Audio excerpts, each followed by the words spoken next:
లేపబడుతున్నాం, క్షయముగా మనము మరణిస్తున్నాం, అయితే అక్షయులుగా లేపబడుతున్నామన్న కాన్సెప్ట్ మనకి అర్థం కాలేకపోతా ఉంది.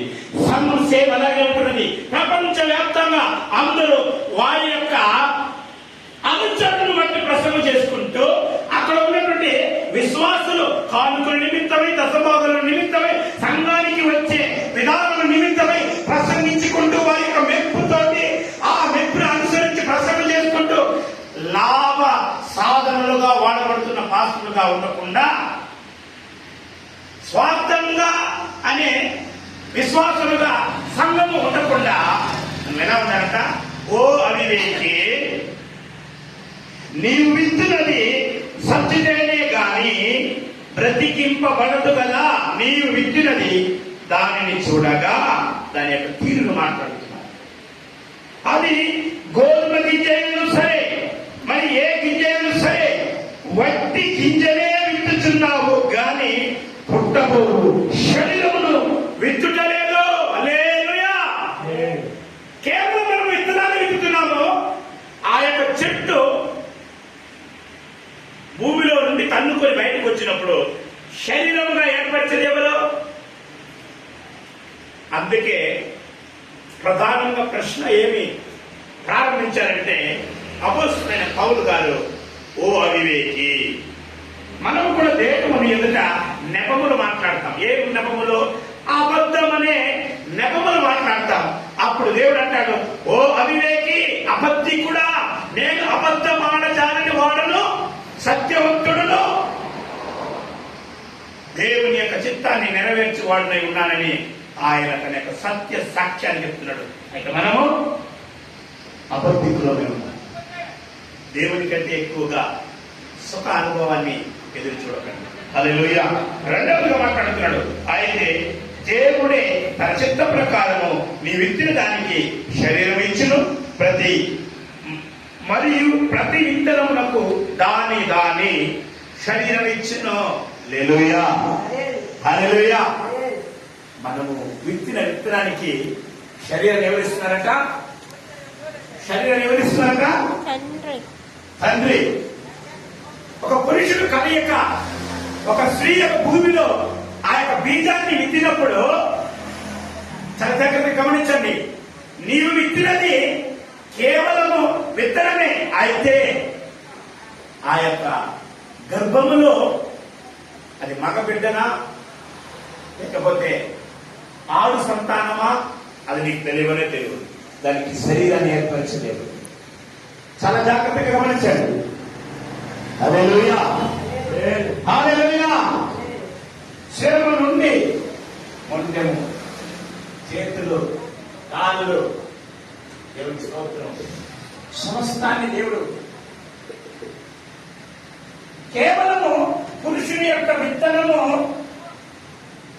గర్భములో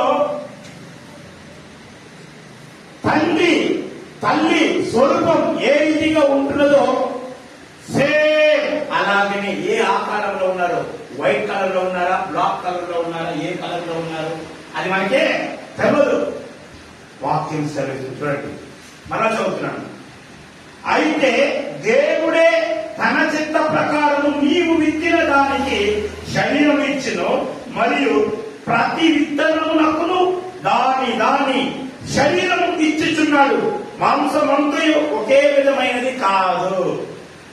మనుష్య మాంసము వేరు, మృగ మాంసము వేరు, పక్షి మాంసము వేరు, చేప మాంసము వేరు, మరియు ఆకాశ వస్తు రూపములు కలవు.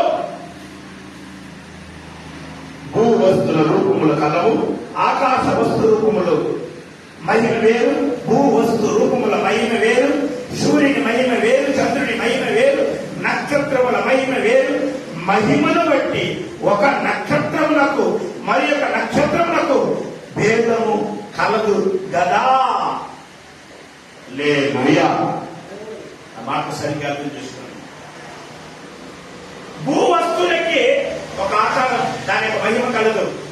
ఆకాశంలో ఉన్న వాటికి ఒక మహిమ కలదు. సూర్యుని యొక్క వెలుతురు వేరే, చంద్రుని యొక్క వెలుతురు వేరే, నక్షత్రం యొక్క వెలుతురు వేరే. హల్లెలూయా. ఒక నక్షత్రమునకు మరి ఒక నక్షత్రమునకు భేదము కలదు. హల్లెలూయా, హల్లెలూయా. ఎంత క్లుప్తంగా వాక్యం చదువుతున్నా గ్రహించండి మీరు. దేవాది దేవుడు మనం ఎంతగా ప్రేమిస్తున్నాడంటే వర్ణించాడు. హల్లెలూయా, హల్లెలూయా. పొట్టిగా ఉంటాడు, పొడుగ్గా ఉంటాడు. హల్లెలూయా. చాలా పొట్టిగా ఉంటాడు, చాలా పొడుగ్గా ఉంటాడు, మీడియం సైజులో ఉంటాడు, లావుగా ఉంటాడు, సన్నగా ఉంటాడు. అయినా వారందరికీ శరీరాన్ని ఏర్పరిచిన వారు ఎవరు? దేవుడే. వాక్యం దేవుడే తన చిత్త ప్రకారముగా శరీరాన్ని ఏర్పరచను అని వాక్యం సెలవిస్తుంది. అవన్నీ చెప్తూ ఇప్పుడు మాట్లాడుతున్నాడు. మృతుల పునరుద్ధానము అలాగే. అంటే చనిపోయిన వారు ఎలా లేస్తారన్నారు కదా, ఇవన్నీ వర్ణించుకుంటూ వచ్చారు కదా. ఈ వర్ణనను వర్ణిస్తూ ఇప్పుడు మాట్లాడుతూ మృతులు చనిపోయిన వారి యొక్క సంగతులు, వారి యొక్క స్థితి కూడా అలాగే అని చెప్తూ క్షయమైనదిగా విత్తబడి అక్షయమైనదిగా లేపబడును. ఫస్ట్ పాయింట్ అంటే ఏంటి? విత్తనముగా శరీరముగా మనము ఇక్కడ విత్తబడి అక్షయులుగా లేపబడుతున్నాం. దేవునికి స్తోత్రం కలుగుగాక. రెండవది, ఘనహీనమైనదిగా విత్తబడి మహిమ గల దిగా లేపబడును. ప్రారంభంలో విత్తనం ఎలా విత్తబడుతుందట? ఘనహీనమైనది. హల్లెలూయా. అంటే ఘనహీనం అంటే ఏంటి? ఘనహీనమైనది అంటే ఏంటి? ఘనమైనది కాదు. ఘనహీనమైనది అంటే ఏంటి చెప్పండి, మాట్లాడతో. ఘనహీనమైనదిగా విత్తబడి అంటే ఏమి? అందులో శక్తి అనేది ఉండదు. అయితే అది ఎలా ఎదుగుతుందంట? బలమైనదిగా లేపబడును.